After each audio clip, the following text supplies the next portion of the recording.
one of the caveats that I do have some personal information that I did get personally involved in was some information that had to do with the Stargates and Looking Glass, and more specifically the 2012 problem with those projects.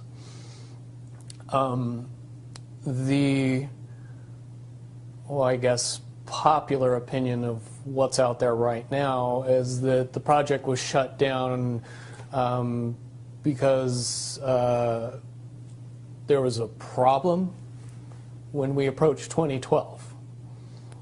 I've heard it described a number of ways, but to my knowledge, the problem is that the timelines converge on that point in time.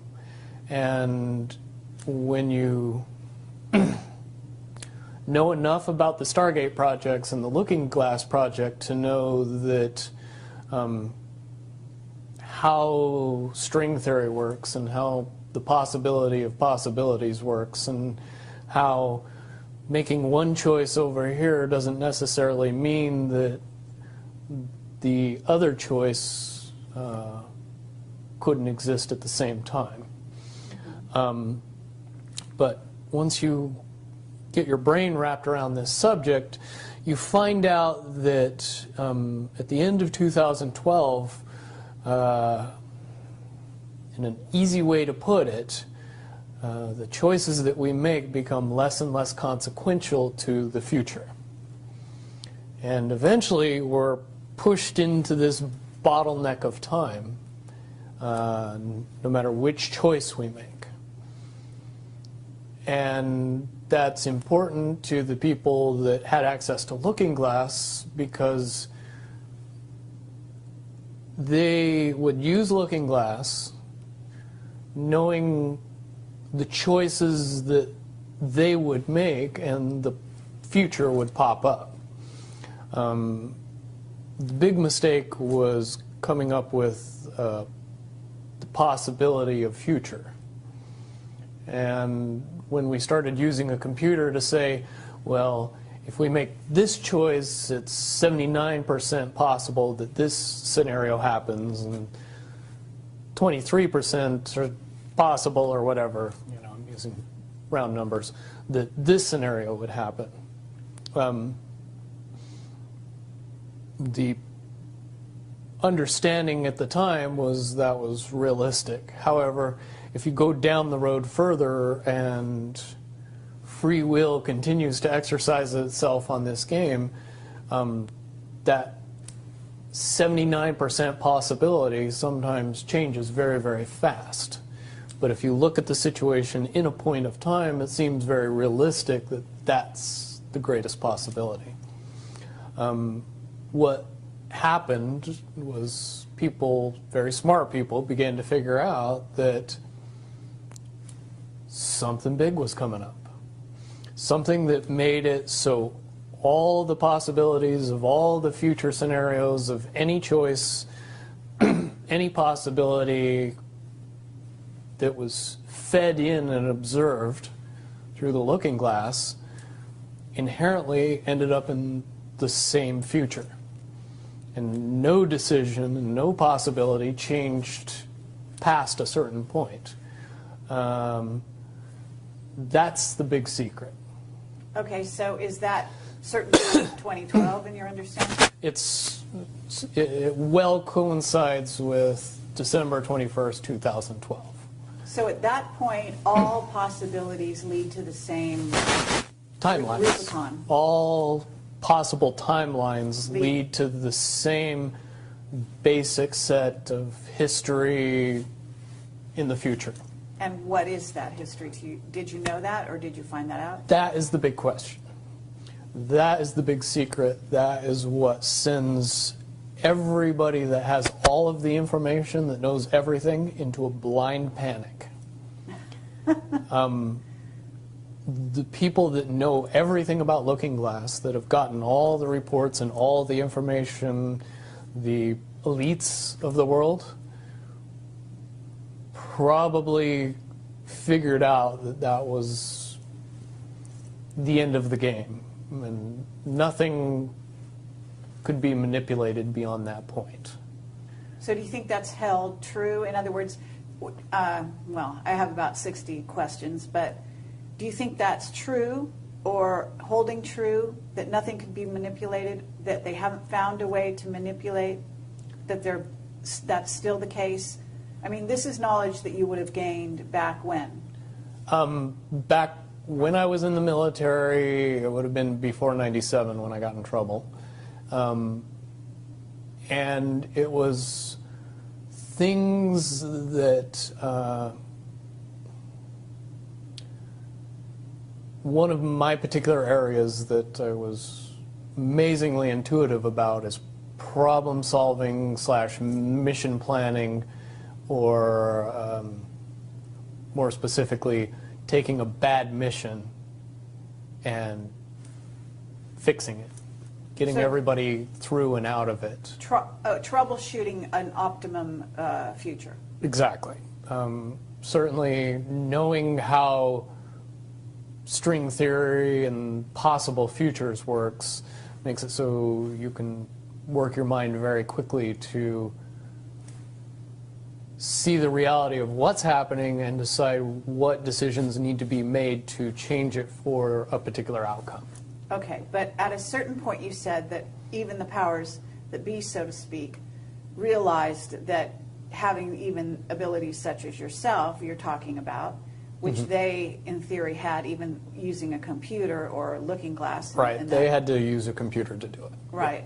So in essence, but at a certain point, it's still an end game. It's still, they cannot go beyond a certain point. At a certain point, after they're done hearing the computer tell them, this is what's going to happen, over and over and over and over again,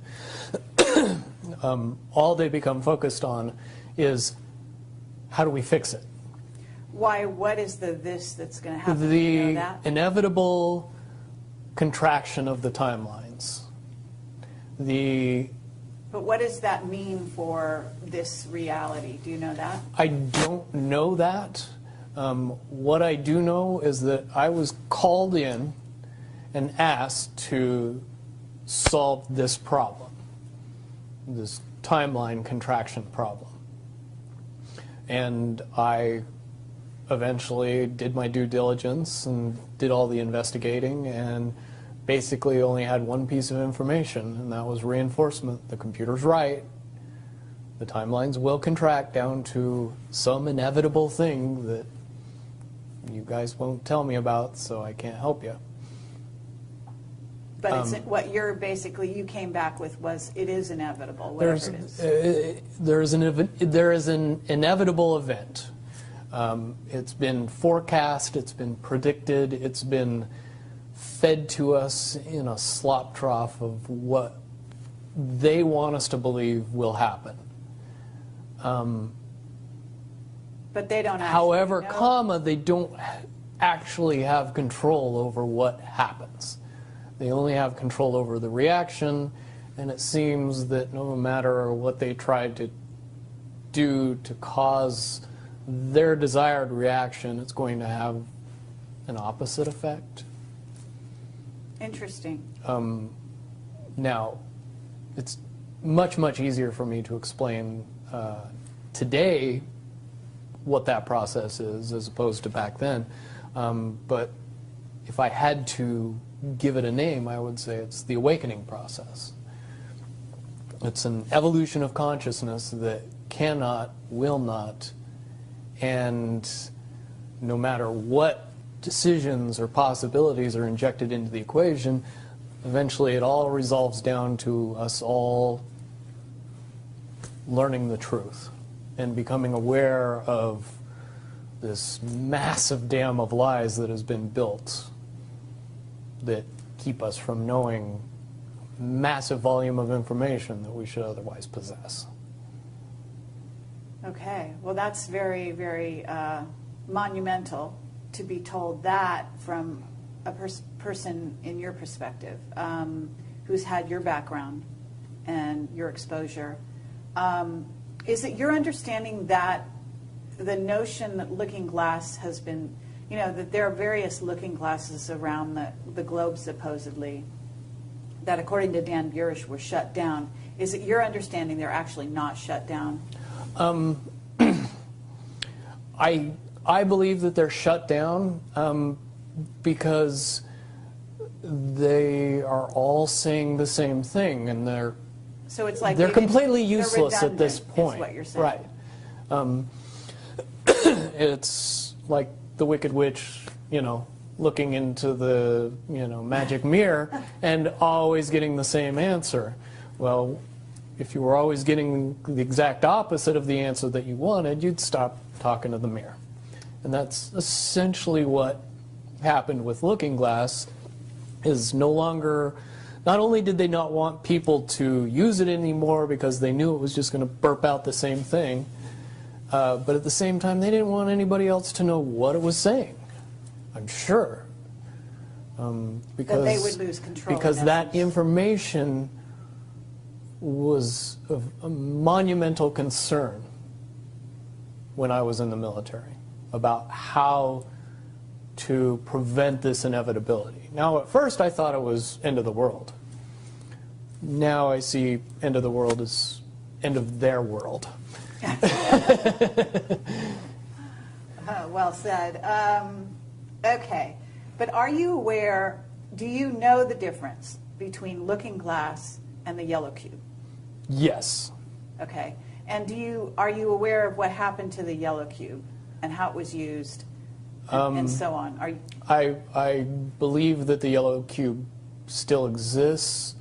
I can't say for certain if it's on this planet, but I would say that it's definitely protected from use at this point. Okay, well that coincides with the testimony we got. Can you also verify that leaders of...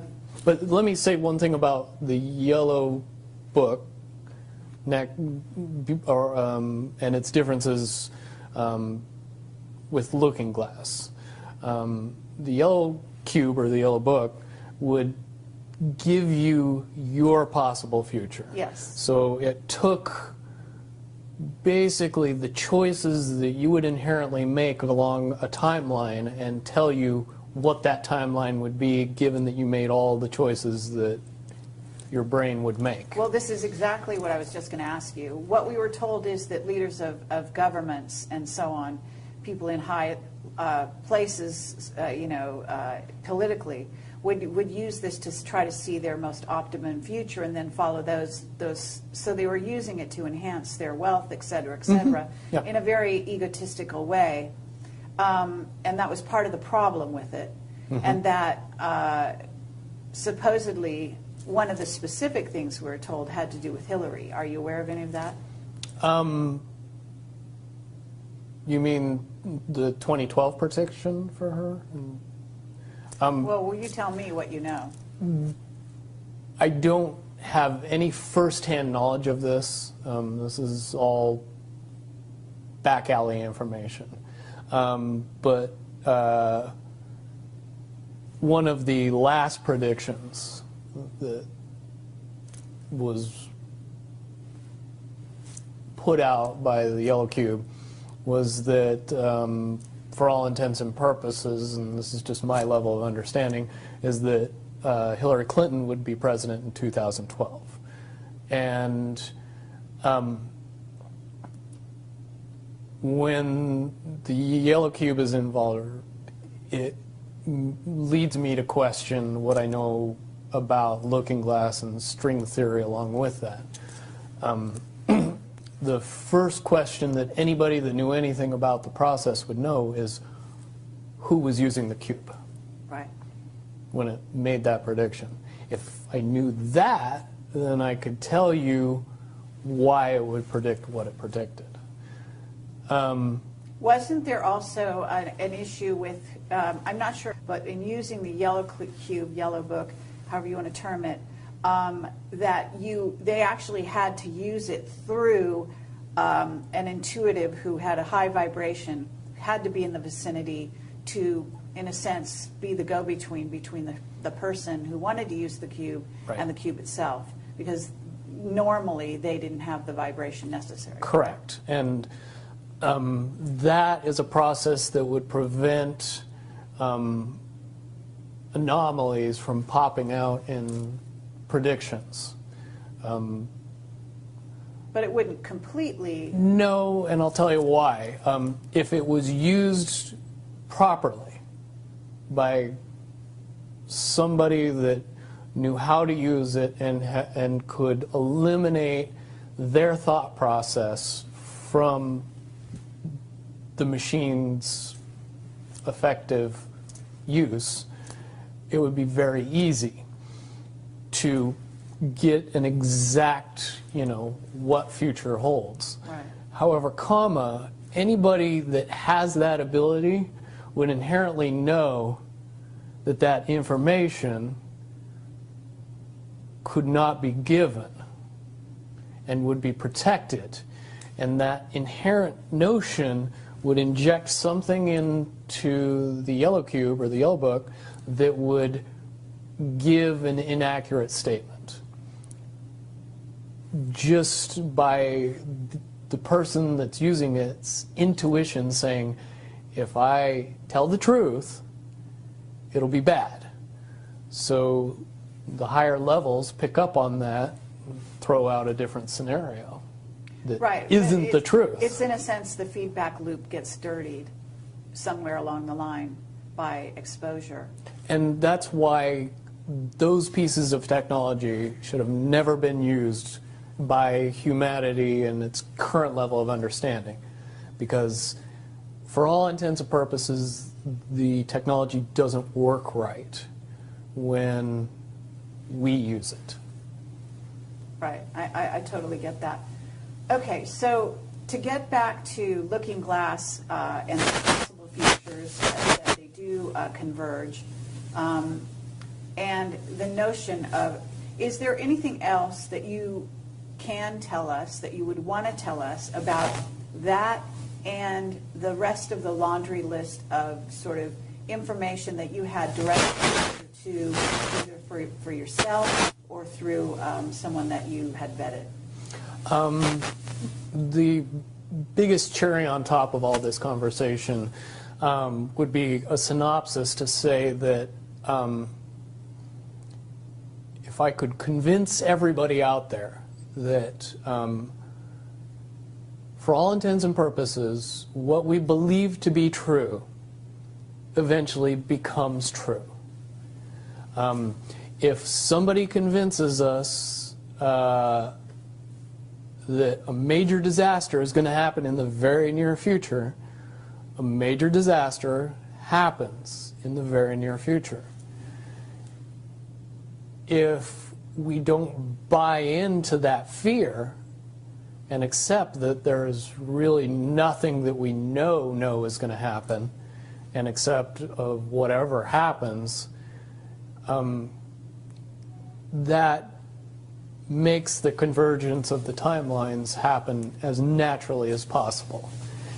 Any attempts to try to go away from this one inevitable conclusion, which I again see as a new beginning, an end of this reality, the beginning of something that we can't even possibly understand based on the level of our beliefs currently. But when all that information comes flooding out, there's going to be no denying what's true and what's a lie or what's illusion. We won't have the choice to believe that 9/11 happened because of a bunch of terrorists, because we'll know exactly what's happened. Basically what we're experiencing right now is two master chess players sitting at the board. And one of them looks down at the board and sees that he's in checkmate in 7 moves. And he looks across at his opponent and he knows that his opponent sees it too. So there's no getting out of it. So at this point, the loser can only prolong the game. The game, both players know the game is over. It's only a matter of time before he does this, and then you're forced to do this, and then he's forced to do this, and eventually checkmate. We, as a race, if we could understand that the game is over, that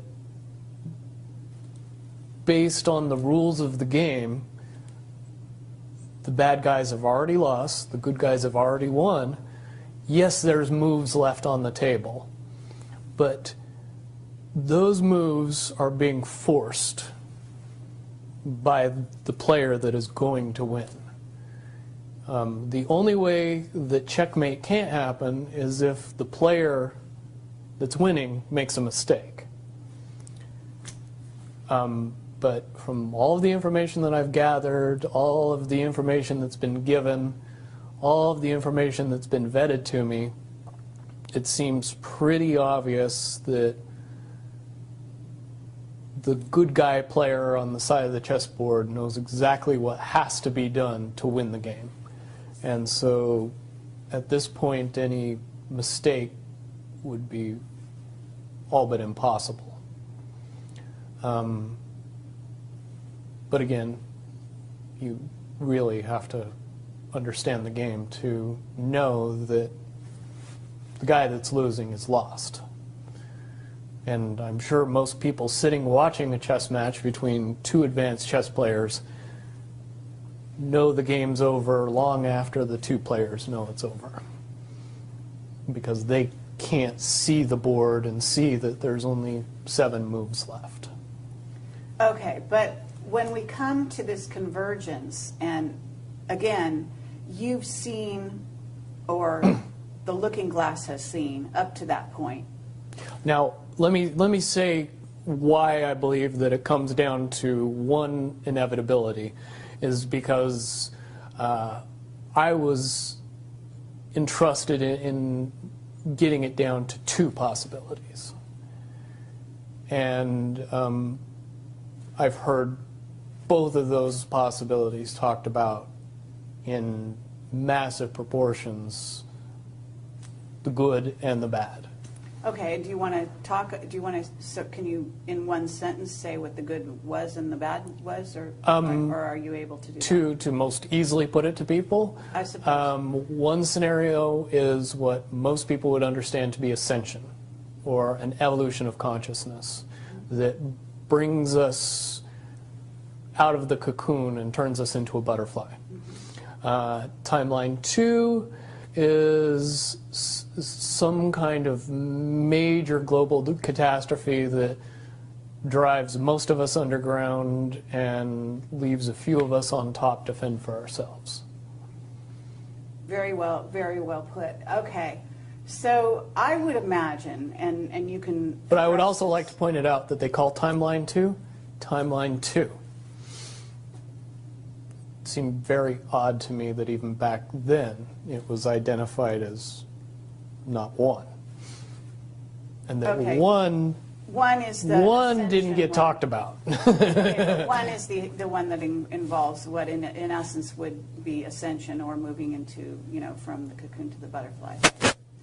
Okay, but I believe, based on what you're telling me, that they would have used a lot of people like you that had a proclivity for being able to see the future, to be what is a sort of an advanced psychic remote viewer, whatever you want to call that, and looking glass, to posit these potential futures, to go up to that point and to view it, and that you're just one of many. Wouldn't you agree? I would agree. And back in 1991, when I began my little adventure in the military, I would say that it was pretty obvious that there wasn't very many of us. However, you go 20 years into the future and you find out that it's coming to the point where there's a lot of people that have that ability, that are inherently realizing that ability, and are able, through some unknown extraordinary means, to develop that ability inside themselves without any outside help or assistance. And it's quite obvious that as far as advanced intellectual abilities, as far as simple intelligence levels, and cognitive skills of the human race has increased exponentially in the past 20 years. And people that were 10 years old in 1991 are now 30 years old and fully awake and conscious of this burning inside that says, I am a lot more than what I see in the mirror. Absolutely. Okay.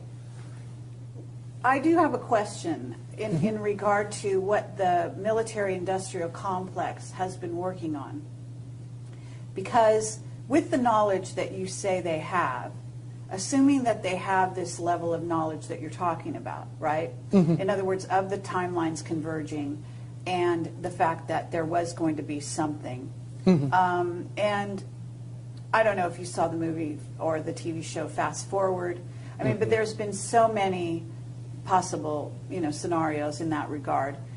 But one of the things that goes on is they are very busy building underground bases, supposedly underground cities.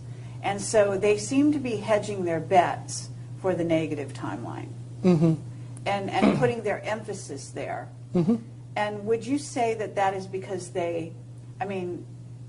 why would somebody want something negative to come true? Well, of course, the Illuminati have a program that they're working on in that regard. But basically, the sort of well-meaning military that just goes after contingencies, and is just working towards a future that they want to prevent or deal with when it comes. Can you explain why they have been hedging their bets to such a degree on the negative? It's very simple. They're insane. And beyond insane, they have literally deluded themselves into believing that they can somehow manage to get away with what they're trying to get away with. There is a distinct lack of reality in that thinking. Okay, what about the notion that CERN, for example, is engaged in trying to beat that game, as you call it? I would say, look at the problems CERN has had. The crazy little things that have kept that project from moving forward.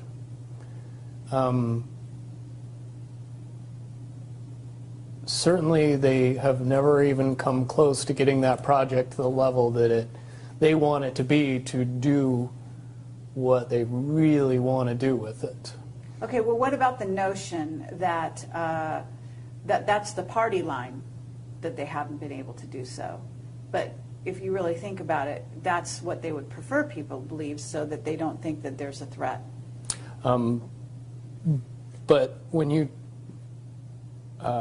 listen to the interviews of the scientists that are working on the project, even they say that it seems like somebody or something from the future won't let them get that project done. And the craziest little things have caused massive damage to that project. And when you get the foremost thinker in string theory saying, yeah, I don't think we're going to do it because I don't think fate wants us to do it, that says something about a scientist. Okay, so, well, thank you very much. I think that at this point we're going to have to close this down unless there's any other things that you think that we haven't covered or that we could possibly touch on that you want out there. No, I don't think we'd get any further tonight. Certainly from what I know, the questions will come out and be more than happy to do a live feed after that and then answer any questions that anybody comes up with from this interview. Wonderful. All right. Well, thank you very much, Bill Wood, for your service to humanity. Well, hopefully I can get everybody else working towards that goal as well. Absolutely. Well, apparently, regardless of which way they work, the convergence will happen. Yeah, there's a certain element of pain that we can reduce by just not accepting that we don't have choices in the matter. And sitting back and waiting for the aliens to fix everything isn't going to help. Absolutely. If we are inevitably coming to a rising consciousness, we should start trying to elevate our consciousness as fast as humanly possible and make that transition a lot easier when it comes.